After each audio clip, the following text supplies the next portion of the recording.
The protests that we are witnessing right now in Minneapolis are absolutely driving Donald Trump crazy because they are a clear demonstration of how much we despise his administration, how far we are willing to go to resist it, and what is coming for him as his presidency is already falling apart. Nicole Good had her life stolen by ICE agents yesterday, and we will not allow anyone to forget that. And it is because of this that Donald Trump, in an effort to change the narrative, to lie, to spread propaganda, and simply because he is furious, spent the entire night and this morning melting down on Truth Social. But it immediately backfired, not only because he is lying, but because police officers themselves are now exposing those lies.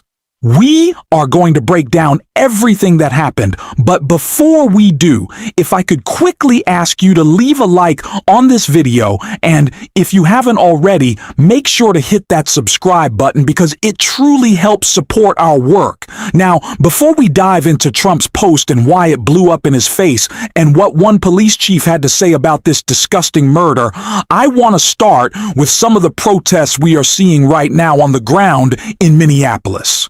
So you hear people screaming. How do you feel about what's going on here in Minnesota? I'm very sad, but I'll tell you what. I think that President Trump and ICE, I think this is, President Trump is a Russian. I think he's a Russian asset, and he's ripping our country apart. He's tearing us apart. And these people in Minnesota, people with brown skin and brown eyes, they're doing our work. They're hardworking people. They're trying to make a living for their families. They're doing the work that nobody else will do. Okay. Thank you. So you hear some of the anger, Wolf, of some of the folks who are here. The people are saying ICE go home. This has been going on nonstop for the last 2 hours or so. And look, they say they plan to have more actions throughout the day here. Some are mad at Trump, some are mad at ICE. It's a combination here, but it's all about the loss of life that people watched on that video. Wolf? Absolutely, a lot of emotions there. Just to be clear, there's no evidence that Trump is a Russian asset. But thank you so much, Ryan Young. Appreciate it. And joining. No surprise at all that CNN would suddenly pull back and start trying to offer some weak lip service in defense of Donald Trump. Well, we don't really know anything for sure about Donald Trump.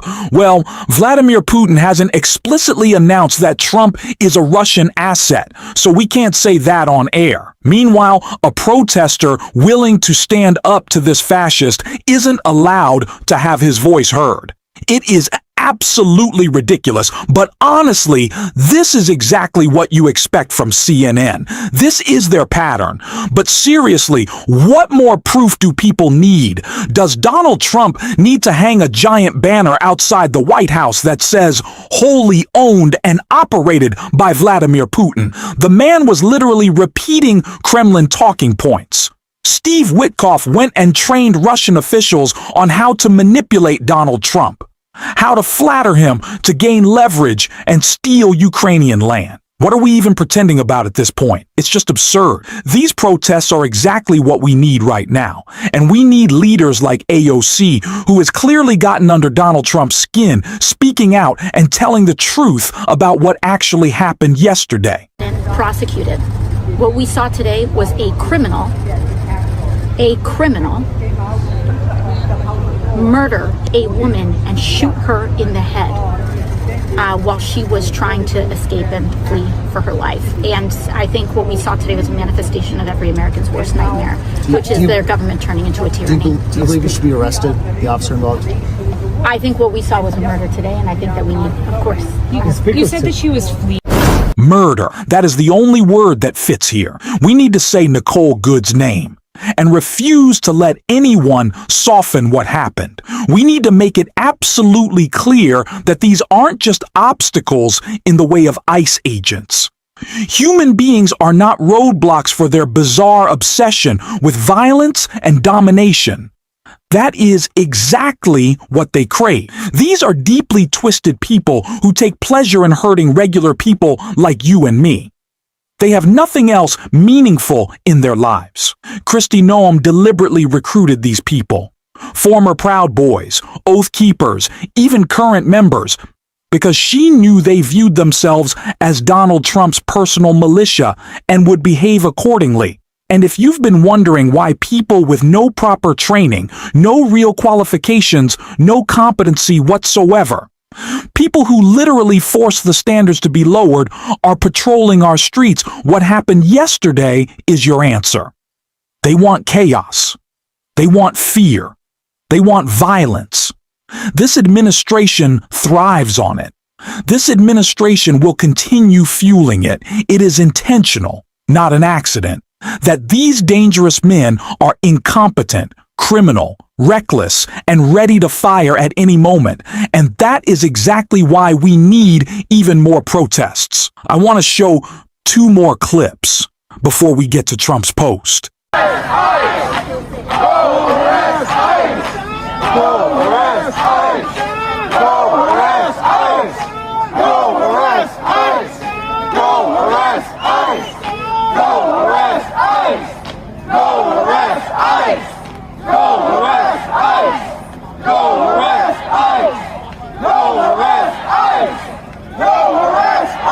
Trump posted a clip from Fox defending the shooting, writing, "When a vehicle is coming at you and is being used as a weapon, deadly force is justified." Nicole Parker says, "When was the car coming at anyone?"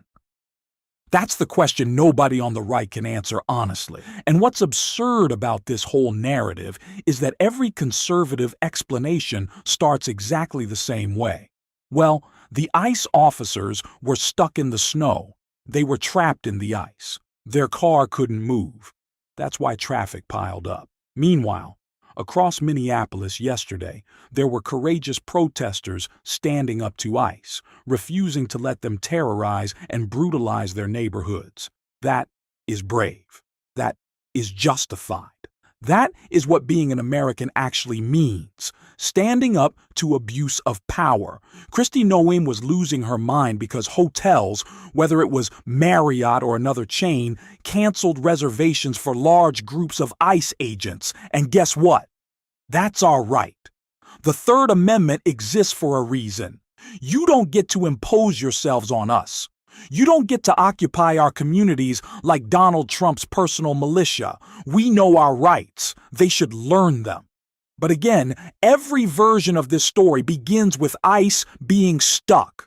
So a woman who is literally unable to move her vehicle, who finally frees herself from the snow and simply wants to get away from these ICE thugs like any sane person would, gets shot. And even the bullet holes didn't match the fantasy story they tried to sell. And you don't have to rely just on my word. A police chief came forward this morning and confirmed the truth Donald Trump is desperately trying to deny, the truth he's trying to bury.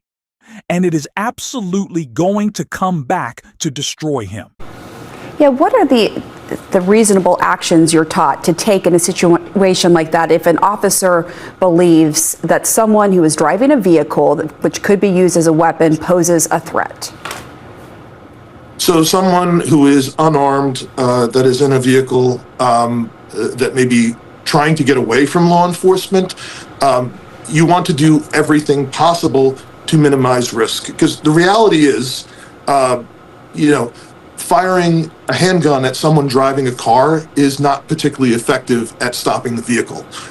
So in situations when police are conducting traffic stops, where we know, the vehicle is the registered owner because there's a license plate, we may know the identity of the person inside. We try and do everything possible to protect the officer's safety and the safety of the larger community, and try and follow up with any investigative actions later on. Donald Trump once bragged that immigration was the issue that won him the presidency. Now, for the first time, he's underwater on it. Americans don't want minor fixes or another extremist border bill. They want the entire broken system rebuilt because what we have now is cruelty disguised as policy. That's why Trump is desperately trying to spin yesterday's events to portray IC, those violent thugs responsible for murder, as heroes. But it won't work. Minneapolis authorities aren't backing his lies, and nationwide protests are exposing the truth of his failed administration. And yes, this is political. Minnesota's Senate primary shows exactly why. Peggy Flanagan is standing up to this nightmare, while Angie Craig helped empower ICE with Trump-backed legislation. Craig can tweet sympathy now, but she helped create this mess. Peggy Flanagan is the one actually fighting it. Sure. Well, first of all, I would say that Renee Nicole Good should be alive. She was shot and killed by ICE agents, and I know that folks here are incredibly upset. They're angry. They are peacefully protesting in the streets as we speak, and have just deep heartache. And I am she had stuffed animals in the car for her child, for her 6-year-old child. And the just lies that are coming out of Donald Trump and Kristi Noem, right? We all can see with our own eyes, with this video, with the eyewitness account from Emily Heller that you just had on your show. It is so clear that ICE being in our community has made us so much less safe. And the fact that they're trying to spin this story is frankly disgusting, and ICE has to get out of Minnesota. Thanks for watching. And if you want to support that, as always, you can hit that subscribe button, leave a like on this video, and if you stayed until the end, drop a blue heart in the comments. And until next time, I will see you soon.